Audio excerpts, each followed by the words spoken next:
오늘은 이 하나님의 계시의 말씀을 통해서 실패 이유란 제목으로 은혜를 좀 나누고자 합니다. 저번 주 혹시 설교의 그러한 제목을 아십니까? 기억하십니까? 성공 이유였죠. 오늘은 실패 이유. 2주 전엔 여러분 어떠한 제목이었죠? 죽음 이유. 목사님이 뭔가 이렇게 이유가 있어서 하는가 보다. 여러분들이 잘 들어보시면 좋을 것 같아요. 여러 가지 발명품들이 많이 있습니다. 여러 가지 발명품들이 많이 있어요. 불과 여러분 한 50년 전, 한 30년 전만 하더라도 인터넷이 없었어요. 인터넷.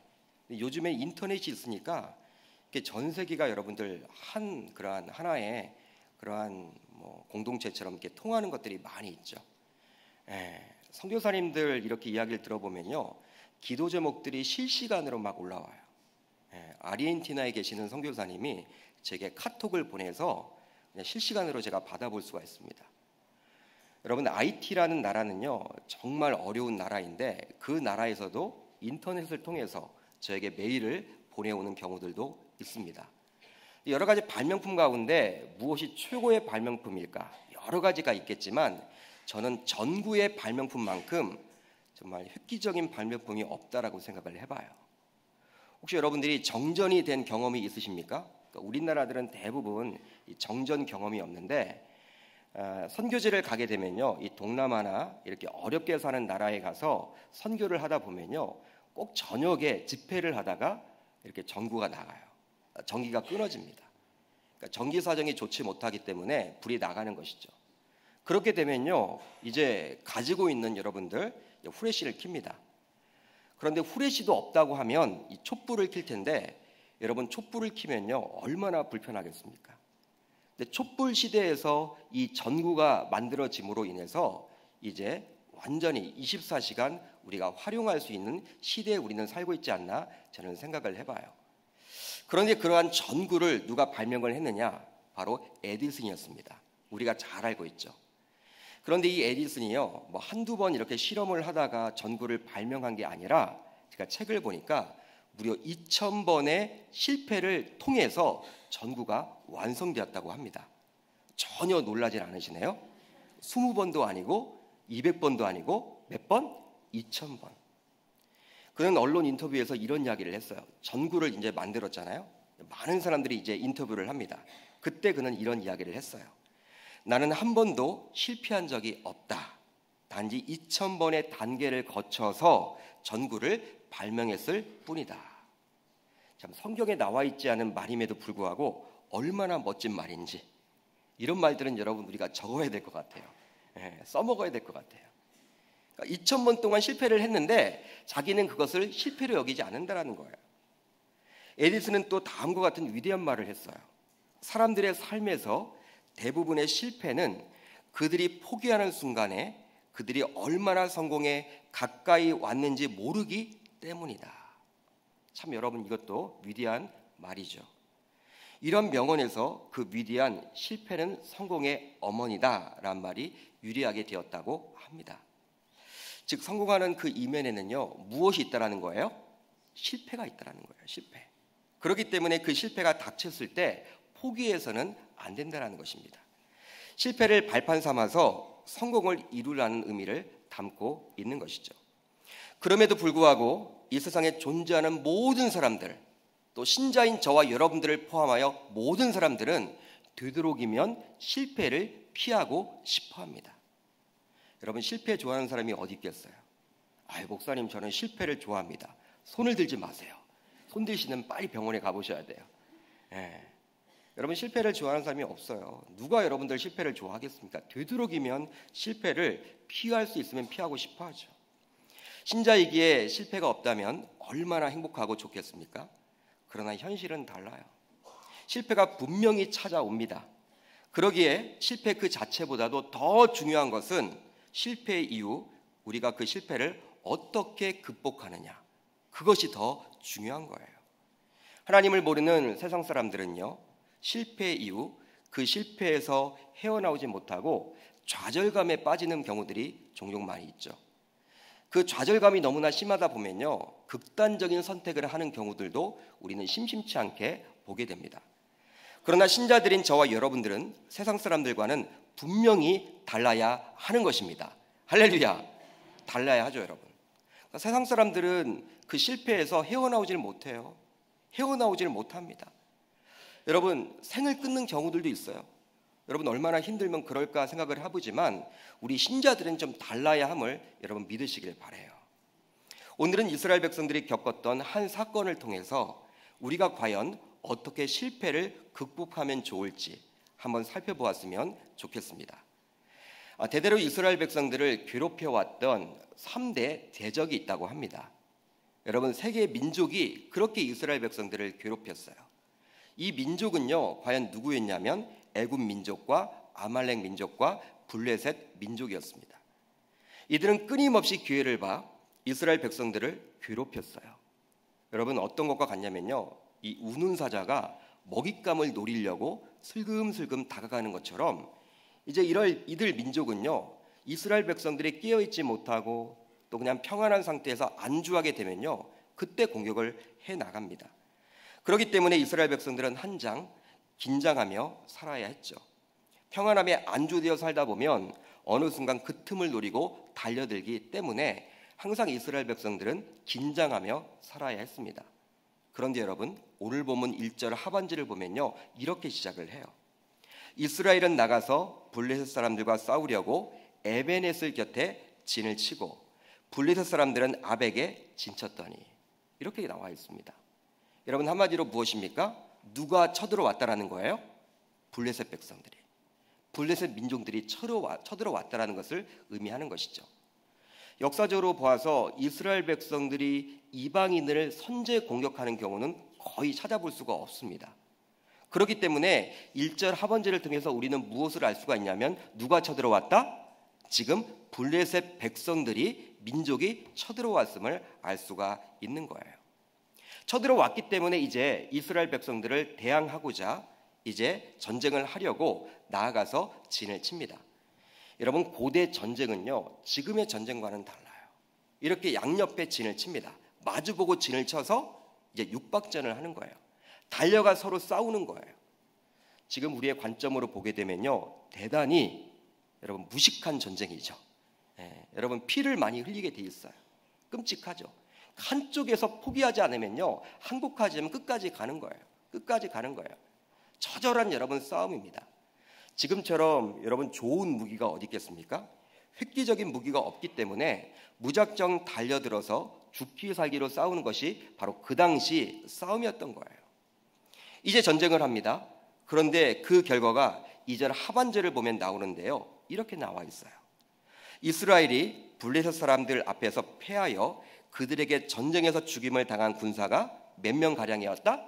4,000명 가량이라. 하나님의 백성인 이스라엘 민족이 이방 백성이었던 블레셋 민족에게 죽임을 당하게 된 거예요. 몇 명이나? 4,000명이나. 여러분, 패하게 된 것입니다. 참 안타까운 일이 벌어지게 된 것이죠. 여러분, 보통의 패배가 아닙니다. 보통의 패배가 아니에요. 4,000명이 죽었습니다. 여러분, 지금의 관점, 인구가 많은 지금의 관점에서도 4,000명 하면요, 큰 숫자입니까? 작은 숫자입니까?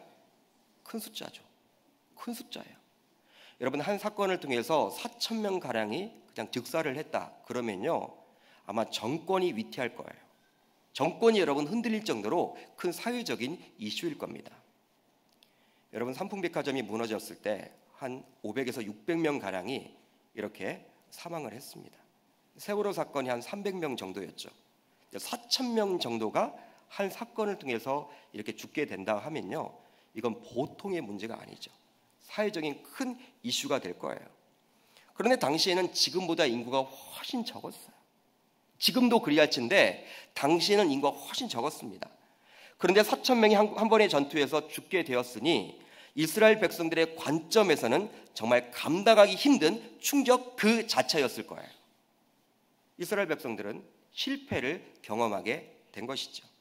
아니, 실패 가운데서도 보통의 실패가 아니라 바로 감당하기 힘든 실패를 지금 경험하게 된 거예요. 이런 위기 속에서 당시 백성들의 지도자 격이었던 장로들은 다음과 같은 결정을 내리게 됩니다. 우리 본문 3절을 보면요, 이렇게 나와 있어요. 백성이 진영으로 돌아오매 이스라엘 장로들이 이르되 여호와께서 어찌하여 우리에게 오늘 블레셋 사람들 앞에 패하게 하셨는고? 여호와의 언약궤를 실로에서 우리에게로 가져다가 우리 중에 있게 하여 그것으로 우리를 우리 원수들의 손에서 구원하게 하자 하니. 바로 여러분 무엇입니까? 지금 실로에 머물고 있는 이 언약궤를 이 전장터에 가져다 놓자라는 결론을 내립니다. 보통 언약궤는 법궤라고 이야기를 하죠. 법궤. 여러분 들어보셨죠? 법궤. 그렇다면 하나님의 언약궤 안에는 무엇이 들어있었습니까? 바로 세 가지가 들어있었습니다. 세 가지. 먼저 시내산에서 모세가 받은 십계명의 두 돌판이 들어있었어요. 여러분 이 두 돌판은 무엇을 이야기하는 거예요? 하나님의 말씀을 이야기하죠. 말씀. 또 여러분 무엇이 들어있었습니까? 바로 만나를 담은 항아리가 들어있었습니다. 여러분 만나는 무엇일까요? 광야 시대 하나님께서 이스라엘 백성들을 먹이셨던 여러분 음식이에요. 이 만나. 그러니까 만나를 담은 항아리가 들어있었다라는 것은 바로 하나님께서 자신의 백성들을 먹이신다, 책임져 주심을 이야기하고 있는 거예요. 마지막으로 무엇이 들어있었을까요? 아론의 쌍난 지팡이. 여러분 아론의 쌍난 지팡이는 무엇을 의미합니까? 바로 하나님의 이적과 기적을 이야기하고 있는 것이죠. 즉 이런 세 가지가 담겨져 있으므로 이 하나님의 언약궤는 하나님의 임재와 언약의 보증을 상징하는 것입니다. 그렇게 이스라엘 백성들은 광야 생활 가운데서도 항상 이 언약궤를 앞세우며 진행을 했어요. 행진을 했죠. 요단강을 건널 때에도 언약궤를 앞세웠고요. 또 여리고성을 정복할 때에도 군사들보다도 먼저 이 언약궤를 앞에 세워서 이 여리고성을 돌도록 했던 거예요. 이제 언약궤는 가나안 정착 이후에 길갈에서 베델로 옮겨졌는데요. 사사 시대에는 지금 어디에 머물고 있는 것입니까? 실로 땅에 머물고 있었습니다. 이 실로에 머물고 있었던 언약궤가 지금 전장터에 없기 때문에 블레셋과의 전쟁에서 패했다라고 이 지도자인 장로들은 생각을 했던 거예요. 우리가 이 블레셋과의 전쟁에서 왜 졌을까? 바로 하나님의 임재를 상징하는 이 언약궤가 없기 때문에 그리했다라고 생각을 한 것이죠. 그래서 가져다 놓습니다. 여러분 하나님의 임재를 상징하는 언약궤이고 항상 지금까지 이 언약궤를 중심으로 백성들은 전쟁을 치루었고 또 어떤 중요한 결정을 내렸기 때문에 이번 장로들의 결정은요 아주 믿음의 결정처럼 보이기도 합니다. 불가능한 전쟁과도 같았던 여리고성을 점령할 때에도 요단강을 건널 때에도 항상 무엇과 함께 했어요? 하나님의 언약궤와 함께 했기 때문에 이번 블레셋과의 전쟁에서도 언약궤와 함께하면 이기지 않을까 이런 믿음의 결단을 했다라고 생각해 볼 수가 있게 되는 것이죠. 마치 신자가 어떤 실패를 경험하게 되었을 때 세상적인 방법이 아니라 신앙으로 이겨내야 하듯이 이번 장로들의 결정은 굉장한 믿음의 결단과도 같아 보입니다. 그러면 이러한 믿음의 결단으로 인해서 이제 이스라엘 백성들은 남은 전쟁에서 승리를 거두어야 할 텐데요. 여러분 그 결과가 어떠했습니까? 승리를 거두었습니까? 바로 우리 본문 10절과 11절을 보면 우리가 알 수 있는데요. 같이 한번 읽어보도록 합니다. 시작. 블레셋 사람들이 쳤더니 이스라엘이 패하여 각기 장막으로 도망하였고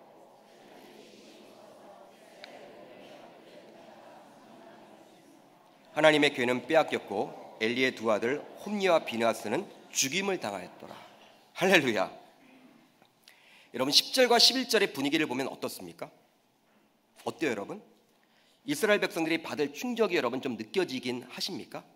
여러분들이 지금 백성들이다, 장로들이라고 생각을 해보세요. 그리고 오늘 본문을 들여다보세요. 여러분 어떤 마음이 드십니까? 우선 4,000명이 전사한 1차 전투와는 비교할 수 없는 3만 명의 전사자가 발생합니다. 3만 명. 여러분 보통 숫자가 아니죠. 4,000명도 굉장한 숫자라면 7.5배가 더 죽은 거예요. 그것도 보병만.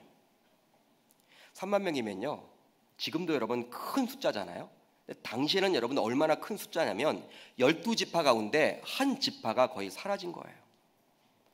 여러분 성경에 나와 있는 이 3만 명은 군인들입니다. 그 당시에는 여성 군인들이 없었기 때문에 다 남자 장정 숫자예요.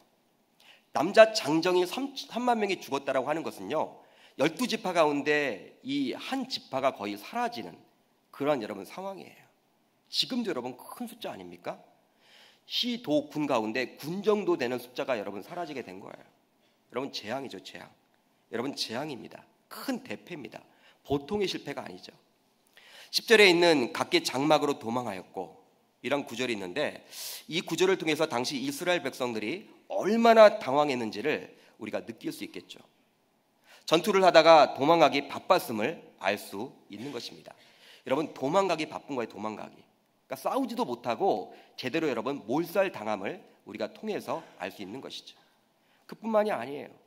하나님의 임재를 상징하는 언약궤를 빼앗겨 버립니다. 언약궤를 빼앗겼어요. 당시의 전쟁은 보통 신들의 대리전과 같았다라고 이야기를 합니다.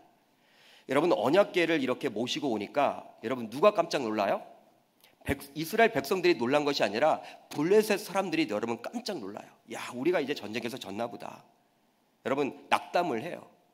야, 그들의 신, 이 애굽 민족에서 구원의 신 그 하나님이 이제 함께하기 때문에 우리가 이제 전쟁에서 질 수밖에 없겠구나.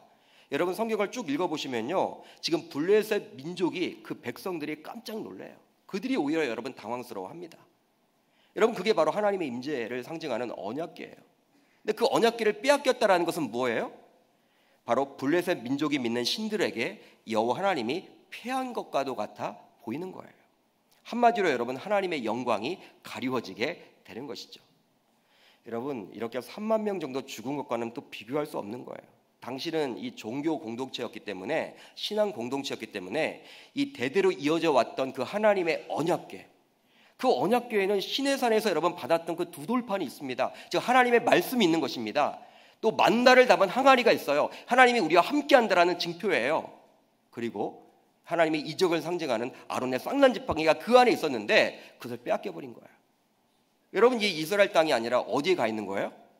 블레셋에. 여러분 이것은 하나님의 영광이 가려지게 된 거예요. 한마디로 여러분 촛대가 지금 옮겨졌다라고 보셔도 되는 거예요. 굉장히 여러분 위험한 거예요. 그뿐만이 아니에요. 또 당시 제사장이었던 홈리와 비느하스가 그 자리에서 죽임을 당하게 됩니다. 죽임을 당해요. 이것은 백성들의 입장에서는 실패를 넘어서 아마 큰 재앙으로 생각을 했을 거예요. 왜냐하면 당시의 공동체는요, 영적인 공동체, 신앙 공동체였는데 여러분 종교와 정치가 분리되기 이전이었어요. 분리되기 이전이었습니다. 하나였습니다. 제사장은 여러분 영적인 그러한 지도자뿐만 아니라 사회를 다스렸던 사람이었어요.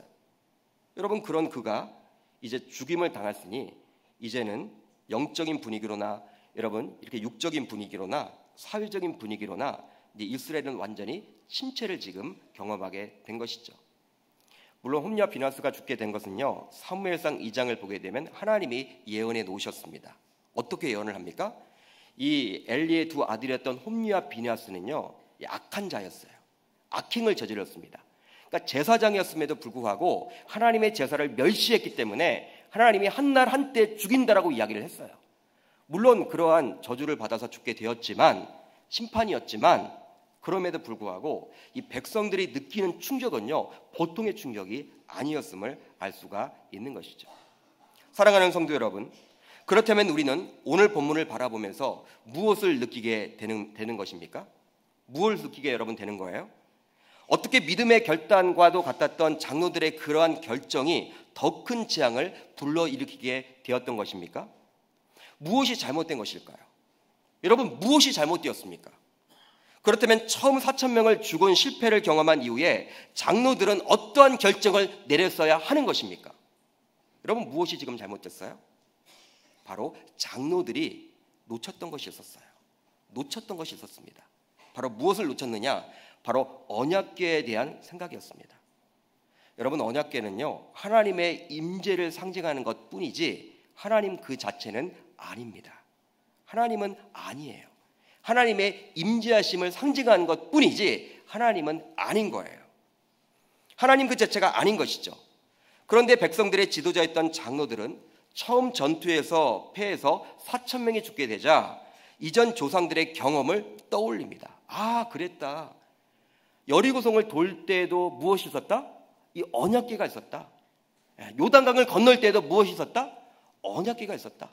광야 생활을 이렇게 지날 때에도 항상 하나님의 임재를 상징하는 그 언약궤가 있었다. 그런데 블레셋과의 전쟁에서 진 것은 이 언약궤가 없었기 때문에 졌다. 그렇기 때문에 언약궤만 가져다 놓으면 이 전쟁에서 우리가 반드시 승리할 것이다. 이런 생각을 가졌던 거예요. 여러분, 이러한 경험을 떠올려서 한 것입니다. 그런데 당시 모세 당시, 여호수아 당시 언약궤가 있었기 때문에 그것만으로 전쟁에서 승리를 거둔 것은 결코 아닙니다. 당시 광야 시대는 모세와 여호수아 시대였는데 이 언약궤가 함께했기에 가는 곳마다 전쟁에서 승리를 거둔 것이 아니라 당시에는 하나님이 함께 하셨던 시대였다라는 사실을 여러분 믿으시기를 바랍니다. 하나님의 말씀이 들려지는 시대였어요. 하나님은 모세에게, 여호수아에게 틈만 나면 말씀하셨어요. 따라서 하나님의 언약궤가 있었기에 전쟁에서 승리했다기보다는 하나님의 말씀이 들려졌고 하나님이 함께했기 때문에 전쟁에서 승리할 수가 있었던 것이죠. 이것을 장로들은 지금 놓쳐버렸다는 거예요. 놓쳤던 거예요. 여러분, 이것을 놓쳤습니다. 그러니까 하나님의 임재하심, 그 상징하는 그것만 가져다 놓으면 전쟁에서 승리하는, 여러분, 그것만을 알았던 거예요. 여러분, 정상적으로 믿음 생활을 하는 신자라면요, 우리 4,000명이 죽었다라는 그 소식 앞에서 어떠한 행동을 해야 될까요? 여러분, 어떻게 해야 됩니까? 4,000명이 죽었는데, 이 보통의 실패가 아닌데 바로 겸손히 하나님께 철저하게 물었어야 하는 것입니다. 묻는 작업이 필요하죠. 즉 기도해야 했던 거예요. 하나님 앞에 철저하게 낮아져서 무릎을 꿇고, 하나님, 왜 우리들이 무엇을 잘못했습니까? 우리가 왜 이러한 전쟁에서 이렇게 승리를 거두지 못하고 4,000명이라는 큰 숫자를 이렇게 죽게 하셨습니까? 여러분, 물어보는 그 작업이 우선시되어야 하는 거예요. 그 기도를 통해서 하나님의 음성, 즉 말씀을 들었어야 하는 것이죠.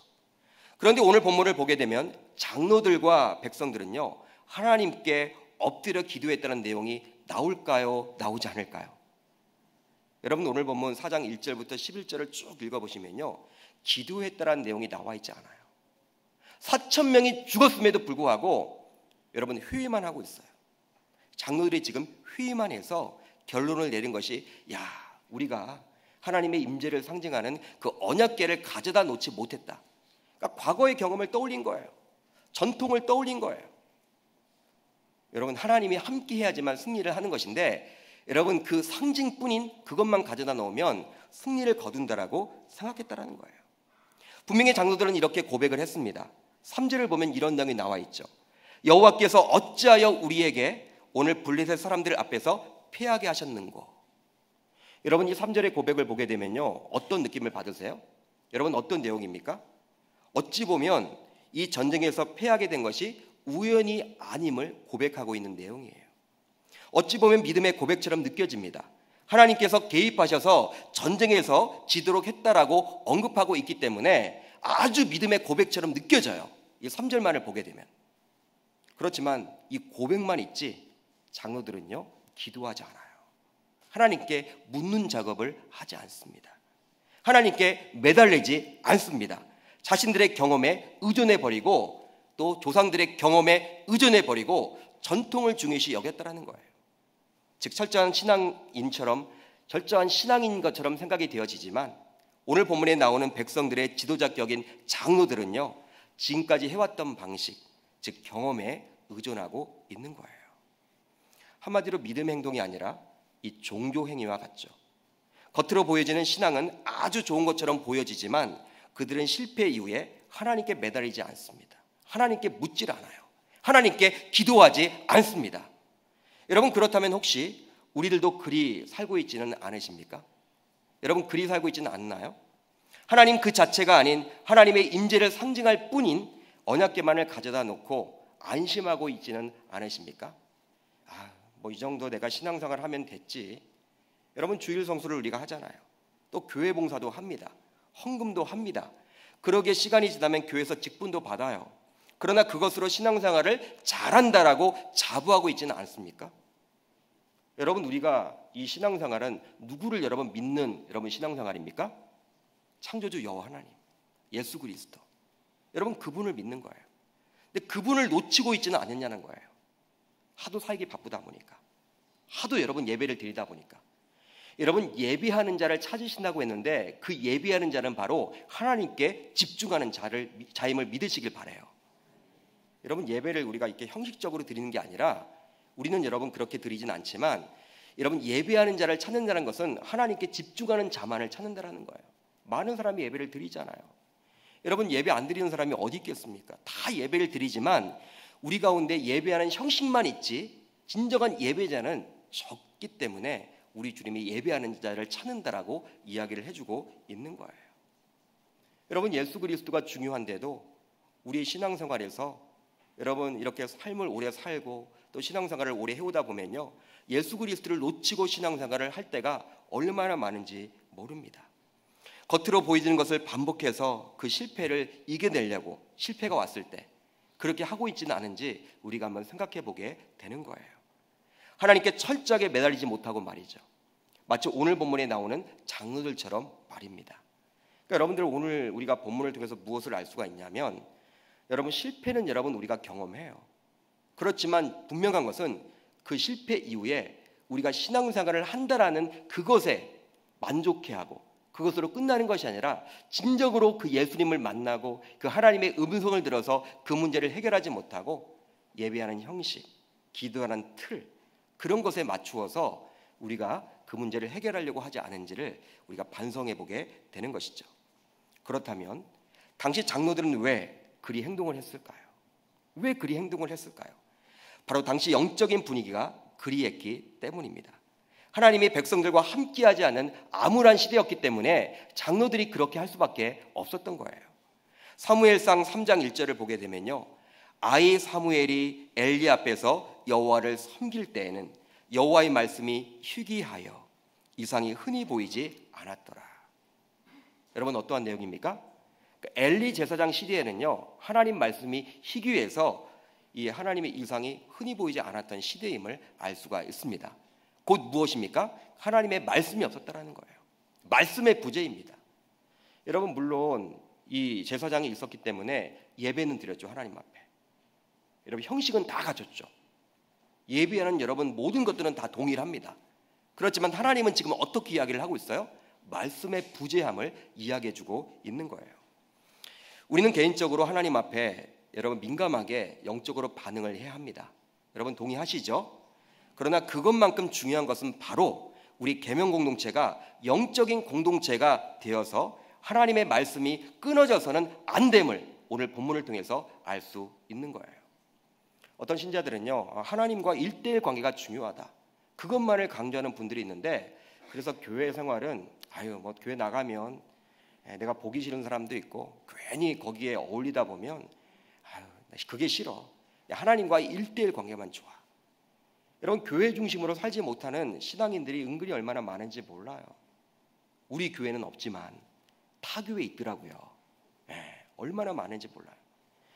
교회 가면 주차장도 힘들고, 교회 가면 봉사하라고 자꾸 이야기도 하고, 교회 가면은 자꾸 눈치도 보이고, 뭐든 다 불편해. 하나님과의 관계만 중요해. 여러분 이렇게 이야기하는 분들이 있어요. 여러분 그런 이야기를 들으면요, 맞는 말처럼 보이는데 오늘 본문을 보십시오. 오늘 본문을 보셔요. 여러분 장로들이 왜 그렇게 깨어있지 못했냐면요, 그 당시 시대적인 반응, 그 당시 그 장로들이 속해 있던 영적인 공동체가 하나님 말씀이 없었기 때문에, 부재했기 때문에 그게 물든 거예요.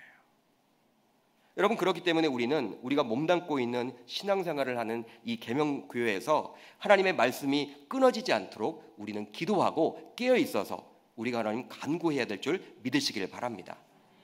여러분 우리 개인들도요, 이 하나님의 말씀이 끊어진 교회에 살다 보면요, 나도 모르게 이 하나님과의 관계가 끊어지도록 세상을 따라가는 경우들이 얼마나 많은지 몰라요. 여러분 신자는 항상 이 교회에 그래서 보호를 받아야 하는 거예요. 영적인 보호 속에 거하는 게 가장 행복한 길인 것입니다.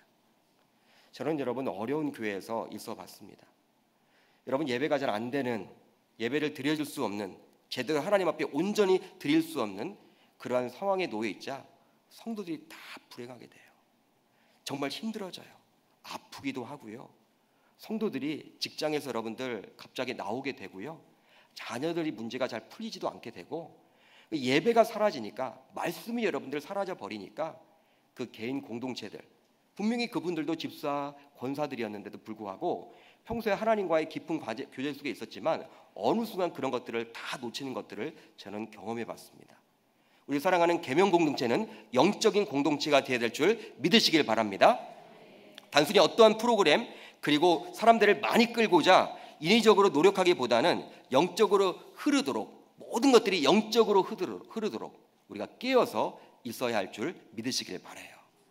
그러게 말씀과 기도를 교회는 강조하는 것이죠. 여러분, 앞으로도 우리 계명교회는 영적인 공동체가 되어야 될 줄 믿으시길 바랍니다. 다른 무엇도 말씀과 기도보다 앞서서는 안 됩니다. 그렇게 되므로 매일매일 하나님의 말씀이 각 성도들에게 흘러져서 실패가 닥치더라도 그 실패를 하나님 앞에 올려놓고 주님의 뜻을 구하고 나아가는 저와 여러분들이 다 될 수 있기를 주의 이름으로 축복합니다. 그렇다면 여호수아 당시에는 어떠했는가? 여러분, 여호수아 당시는 어떠했습니까? 엘리 제사장 당시에는 이렇게 장로들이 영적으로 깨어있지 못하고 그 하나님을 놓치고 교회의 전통과 경험에 의존했다면 여호수아 시대는 어떠했는가? 오늘 본문과 비슷한 실패를 경험하게 됩니다. 바로 여리고성을 정복한 이스라엘 백성들은 이제 아이와도 같이 작은 성이라고 해서 불리워졌던 그 아이성을 정복해야만 했어요. 여러분, 아이성, 여러분, 여리고성이 얼마나 여러분 대단한 성이에요? 근데 그 성을 정복했기 때문에 이 아이성은 정말 쉽죠. 작은 성이니까. 이제 정탐꾼을 보냅니다. 정탐꾼이 돌아와서 하는 이야기가 무엇이냐면 이제 2,000명, 3,000명 정도만 보내면 그 성을 정복할 수 있다는 거예요. 희망적인 이야기를 여러분 듣게 되죠. 여러분, 여리고성은요, 백성들이 다 동원되어서 전쟁을 치렀다면 여리고성은 그렇게 갈 필요가 있다 없다? 없다라는 거예요. 2,000명, 3,000명만 가면요 완전히 정복할 수 있다라는 거예요. 그래서 여호수아는 이제 3,000명을 보냅니다. 그런데 아이성 전투에서 패배를 하게 돼요. 그 결과 36명이 죽게 됩니다. 36명이 죽게 된 거예요. 36명. 이것은 여러분 얼마나 작은 숫자입니까? 3,000명을 보냈는데 36명이 죽었다는 것은요, 이건 여러분 이러한 희생 정도는 우리가 감당할 수 있는 숫자예요. 아니, 오늘 본문에 나오는 4,000명에 비해서는요 정말 지극히 적은 숫자입니다. 그런데 이런 결과를 받아든 백성들의 지도자였던 여호수아와 장로들의 반응이 오늘 본문에 나오는 반응과는 완전히 달라요. 여호수아 7장 6절을 보게 되면요 이렇게 나와 있습니다. 같이 한번 읽어봅니다. 시작. 여호수아가 옷을 찢고 이스라엘 장로들과 함께 여호와의 교회 앞에서 땅에 엎드려 머리에 티끌을 뒤집어 쓰고 저물도록 있다가. 할렐루야. 여러분, 어떠한 말입니까? 철저하게 회개하며 하나님께 그 실패 이유를 지금 묻고 있는 거예요. 여러분, 동일하게 4,000명 죽을 때에도 이 장로들은요 지금 하나님의 임재를 상징하는 그 언약궤만 가져오겠다, 전통을 따랐고 경험에 의존했다면 오늘 보면 36명밖에 죽지 아니했는데 어떻게 해요? 여호수아와 그 장로들이 바로 옷을 찢고 여호와의 궤 앞에서 땅에 엎드려 머리에 티끌을 뒤집어 쓰고 저물도록 있었다라고 나와 있어요. 이건 뭐예요? 철저한 회개, 하나님 앞에 묻는 작업을 했다라는 거예요. 하나님의 음성을 구하고 있는 거예요. 하나님, 말씀해 주십시오. 왜 우리가 36명이 죽었습니까? 이 전쟁은 하나님의 전쟁인데 왜 어떻게 우리가 36명이 죽을 수밖에 없게 되었던 것입니까? 하나님 앞에 철저하게 회개하면서 묻고 있는 것이죠. 결과적으로 하나님께서는 반응을 합니다. 여호수아 7장 10절을 보면 이렇게 나와 있죠. 여호와께서 여호수아에게 이르시되 일어나라, 어찌하여 이렇게 엎드렸느니라. 여러분, 이렇게 물어봐요. 여러분, 오늘 보면 사무엘상 4장 1절부터 11절을 보게 되면요 하나님의 대답이 있습니까 없습니까? 하나님은 말하지 않아요. 말씀에 부재한 시대였습니다. 그런데 그 여호수아 시대는요 바로 하나님이 대답해 주세요. 말씀을 해 주신다라는 것입니다. 바로 어떤 차이 때문에 이렇게 하나님은 반응을 하고 있을까요? 엘리 시대 때는 반응하지 않았던 그 하나님이 어떻게 여호수아 시대 때는 반응을 하고 있는 것입니까? 실패 후에 하나님께 철저하게 묻는 자들이 있었기 때문입니다. 여러분, 이것이 중요한 거예요. 사랑하는 성도 여러분, 실패는 누구나 할 수 있어요. 실패는 누구나 할 수가 있다. 실패는 원하는 사람은 아무도 없지만 실패는 누구에게나 닥칠 수 있어요. 여러분, 내 삶이 이렇게 만만치가 않잖아요. 그냥 성공만 거두면 얼마나 행복하겠습니까? 그러나 그렇지 않아요. 자그마한 실패라도 다 실패가 있어요. 그러기에 그 실패 이후 어떻게 대처하느냐는 굉장히 중요하죠. 굉장히 중요해요. 그게 더 중요한 거예요. 실패 이후 하나님의 말씀이 희귀했던 시대였던 엘리 시대와 같이 자신의 경험과 노하우, 전통 등에 의존해서 그 실패를 극복하려고 하기보다는 여호수아 시대와 같이 그 실패에 대해서 하나님께 묻고 회개하는 저와 여러분들이 모두 다 되실 수 있기를 주의 이름으로 축복합니다. 그렇게 될 때 우리들은요, 하나님의 자녀로서 실패를 실패가 아닌 성공으로 이끌 수 있게 되는 거예요. 여러분, 성공하기를 원하십니까? 실패 이후에 그 실패를 어떻게 잘 다스리느냐, 여러분, 거기에 달려 있는 거예요. 이제 여러분, 저와 여러분들은 실패를 두려워서는 안 돼요. 실패를 무서워할 필요가 없습니다. 세상 사람들은 실패를 두려워하고 무서워서 좌절하지만 우리는 좌절할 필요가 없어요. 왜요? 실패 이후 그 답을 알고 있기 때문에. 여러분, 무엇입니까? 바로 하나님께 매달리는 작업이 필요해요. 여러분, 물론 우리의 경험, 전통, 그리고 노하우, 해왔던 방식 다 중요합니다. 고민도 해봐야 합니다. 회의도 해야겠죠. 전략을 짜야겠죠. 그러나 그것보다 우선시 되는 것이 바로 하나님의 음성을 듣는 거예요. 하나님의 말씀하심에 반응하는 거예요. 하나님, 왜 나에게 이러한 실패를 주셨습니까? 하나님 앞에 철저하게 회개하며 무릎 꿇고 기도한다면 하나님은 반드시 대답을 해주십니다. 여러분, 그게 바로 우리 신자들이 실패를 이겨낼 수 있는 방법인 거예요. 하나님을 모르는 세상 사람들은 그 방법을 잘 모르지만, 여러분, 이야기를 하지 못하지만 저와 여러분들은 하나님을 믿는 신자로서 이제 그 실패 이후에 어떻게 해야 되는지 살펴봤어요. 이제 더 이상 실패를 두려워하지 마시고, 실패를 무서워하지 마시고, 염려, 걱정, 근심하지 마시고, 좌절하지 마시고, 그 실패 이후에 하나님 앞에 묻는, 기도하는 저와 여러분들이 다 될 수 있기를 주의 이름으로 축복합니다. 그런 자들이 많아진다면 우리 계명 공동체는 영적으로 깨어있는 공동체가 될 줄 믿습니다.